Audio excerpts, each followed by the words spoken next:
It's presidential, the outcome evidential. We strive for phenomenal day, family. Miraculous one to you. Yeah, so we back, right? Read, remember, repeat. I know the routine, right? The books. Right now we are on the 50 Cent Curtis Jackson Hustle Harder, Hustle Smarter. And man, I'm telling you, man, this book impactful, man, very impactful. Shout outs to 50, man. Shout outs to what he's doing and where he's taking it. You know what I mean? To the movies, the music. Shows growth, man. You know what I mean? Word, let's do it.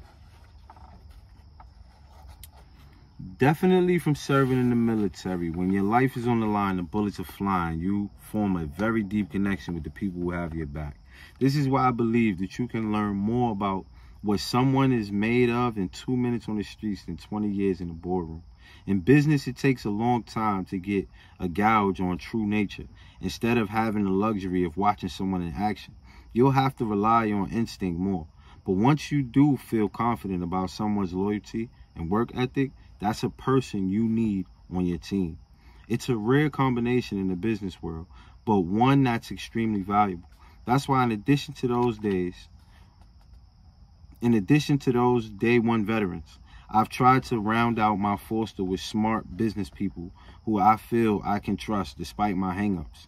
Like my general counsel, Steve, who oversees my legal and business matters, or my publicist, Amanda, who doesn't freak out every time I post something on social media and cleans up when I make a mess, or my book agent, Mark, who helped put this project together. None of them had set foot in the South Side, but they've all been critical in keeping my brand expanded and moving in the right direction. A great example of someone I've only met in the last 5 years, but who has really helped me evolve, is Chris Albrecht, the former CEO of Starz Networks. Chris built HBO into what is today before taking over at Starz. He's brought me a tremendous amount about how TV works while giving me the freedom to be myself. Plus he's from Queens too, so it's almost like our relationship was meant to be. Chris's number is one I'm never deleting from my phone. I don't care where he goes, I'm going to try to do business with him. I consider television to be my second career after music, and I would never have reached the level I'm at today without establishing a relationship with him.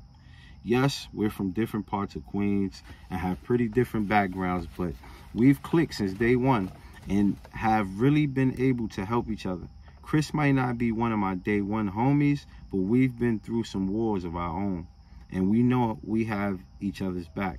If I hadn't been open to bringing new people like Chris and their knowledge into my life, there wouldn't be a second stage in my career or whatever comes after this. If I had kept my circle exclusive to my day one homies, things would have stagnated. I'd be yet another rapper who fell off after a couple of albums and was never really relevant again. Maybe I'd make the rounds on TV shows and podcasts, spending my time complaining that the rappers today can't really spit. Maybe I'd even appear on a reality show or two, but I've avoided that fate. The key was finding the right balance of old and new, to keep moving forward, but without losing my footing. In this chapter, I'm going to share my strategies for assembling that resourceful, dedicated, and trustworthy crew that can help you build on what you've already grown and create new opportunities. Bringing the hood with you. Growing up in South Side of Queens, I knew that once I made it, I was going to bring my neighborhood with me. In the streets, you are taught from a very early age that the stronger your crew is, the stronger you are.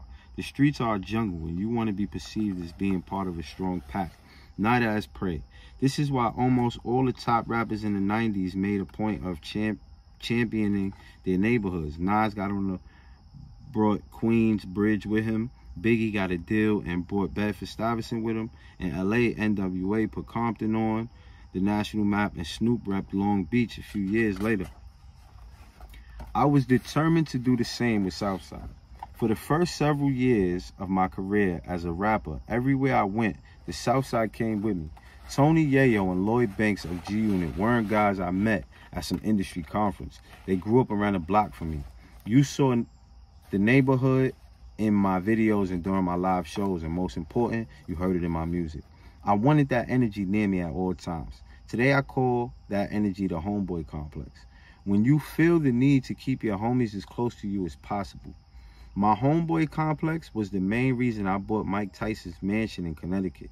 When I came off of my first tour for Get Rich or Die Trying, suddenly I had 38 million burning a hole in my pocket. Around the same time, I did an interview with a journalist who casually mentioned that Tyson was selling his home. "Oh, I'm going to buy that," I replied. I had just been talking shit, but a couple of weeks later, I found myself in Hartford, Connecticut. I consider Hartford a music mecca. It's close to New York, but just far enough away that it has its own energy and taste. I found that if a song from New York artists creates a buzz in Hartford, there's a good chance it can break in the rest of the country. So I try to stop through as often as possible and take the pulse of what people are listening to on this trip. I realized I wasn't too far from Tyson's place, so I had someone call up the broker and then went over to check it out. Once I was there, the vibe and scale seemed right for me. The money wasn't an issue. I bought it outright with a wire transfer the next week. There was no family living with me at the time, so I didn't really need a house with 18 bedrooms and 25 bathrooms, not to mention a movie theater, indoor and outdoor pool, indoor and outdoor basketball courts, a nightclub named TKO, and 17 acres of land. But I bought it so that the South Side would literally be under the same roof as me. There would be nights out in the middle of the country. The closest city, Hartford, Connecticut, was 10 miles away, where if you closed your eyes, you swear you were standing on the corner of Sutphin Boulevard. There was music playing, people dancing, and dice rolling. The same people I grew up with eating Chinese takeout on the stoop were now being served by waiters at my dining room table. And instead of watching a bootleg DVD on a grimy couch, I was able to show a first-run movie in my own movie theater. Doing things like that for the people I came up with gave me more validation than selling millions of records. At the time, it seemed like a necessary move. Today, I've come to accept that it was one I didn't have to make.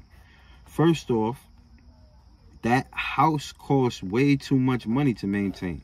I was spending close to $70,000 a month on maintenance alone. I don't care how rich you are, you never get comfortable paying a $70K utility and maintenance bill every month, especially when you're on the road most of the time. Bill Gates would look at a bill like that and say, "Do we have to run the AC every night?" It was great to be able to have 18 bedrooms at my disposal, but I could only sleep in one of them at a time. I had to concede that I wasn't using that home correctly. In many ways, the estate came to serve as a metaphor for my relationship with the hood. Yes, it served a purpose for me initially. I got a lot of support from my roots, and I gave a lot of people opportunities they would have never had otherwise, but it was time to cut the cord. I didn't cut everyone off. The core group I mentioned is still very much part of my life and business pursuits, but a lot of folks who had been with me for a long time got let go. The 18-bedroom mansion has been downsized to an apartment through a pretty damn nice one. My 2-hour commute is down to 20 minutes. I'm not sure why I even waited so long to make the move at first. Money was part of it. At one point, I've been talked into listing the house for over $15 million, which was an unrealistic price. When someone puts a number in your head, every time you move off that number, it feels like a loss. You can't get tricked into thinking that way. I might not have gotten what I wanted for the property, but in the end, I didn't care about losing money, and I ended up giving my proceeds to charity anyway. I had won by moving on with my life. I cleared my plate and refocused on the future instead of being held down by a relic of the past. Back in the barrel. Another mistake people make time and time again is that after they found success, they feel they still owe something to the place they came from. This is especially prevalent in the African American community. When a black person from the hood reaches a certain level of success, they seem to feel obligated to maintain their roots. You don't see this nearly as much in other communities. If a Chinese immigrant works his ass off for years and builds a chain of his own stores, he'll probably move to a big house in the suburbs the first chance he gets. He won't feel like he owes anything to his fellow immigrants back in Chinatown. He'll do what they do if they came into money too. Move to the biggest house in the safest neighborhood with the best schools if they could. Same with a Mexican woman who grew up in the barrio. If she ends up through her hard work and hustle becoming a real estate magnate, she's probably not looking to stay in her old hood. Nope, she's getting that big house in a nice, safe neighborhood too, without any guilt. When the Irish, Italian, and Jewish immigrants started making money, the first thing they did was beat it out to the suburbs. It seems like it's only in the African American community that we have a hard time walking away from our struggle. If we don't stay connected to that struggle, we'll somehow lose whatever it was that made us successful. I know that feeling very well. Being afraid to cut the umbilical cord to the hood is why I bought Mike Tyson's place.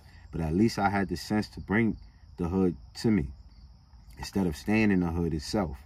I've known a lot of people who made that mistake, and some have paid the ultimate price for their unwillingness to walk away. A tragic example was my friend and mentor, Jam Master Jay, who was from Hollis, Queens as a member of Run DMC. Jay personified the pinnacle of success in our neighborhood. I'm gonna leave it right there, man, because I don't want to go too far. Man, I hope that was some knowledge for y'all. And shit, man, I gotta go about my day. Read, remember, repeat. Just got shot outside of the sandbox, it ain't inspiring. Product of the environment, tired of seeing these niggas dying, mothers and fathers crying. We all here.